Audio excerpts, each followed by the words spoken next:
Quand on voit ce qu'est en train de faire Donald Trump, vous avez dû suivre hier ce qu'il a fait notamment sur les fameuses OQTF, comme on les appelle en France.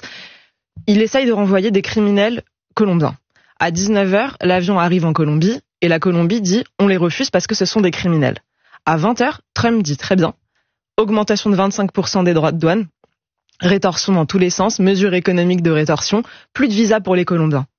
À 20h30, la Colombie dit ok, on va envoyer l'avion présidentiel colombien pour aller chercher les criminels et les ramener sur notre sol. À 21h, Trump dit très bien, je mets pas en œuvre les mesures de rétorsion que je prévoyais, merci d'avoir repris vos clandestins. C'est-à-dire qu'il obtient en 2 heures ce que la France n'est pas capable d'obtenir depuis 20 ans. En 2 heures, il a réussi à les faire plier. Si ça vous rappelle quelque chose, c'est exactement le programme de reconquête sur les mesures de rétorsion qu'on doit appliquer face aux pays qui ne reprennent pas leurs clandestins. Et on a des moyens de pression qui sont énormes. Tellement aujourd'hui, on est généreux avec ces pays précisément qui ne reprennent pas leurs clandestins.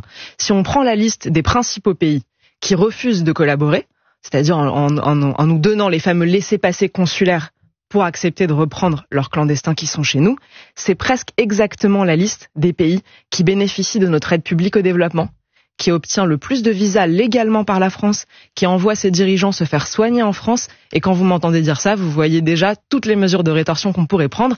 Et quand les gens nous disaient que le programme de reconquête était irréaliste, qu'il ne céderait pas, il y a qu'à voir ce qu'on obtient en 2 heures quand un pouvoir légitimement élu décide de taper du poing sur la table.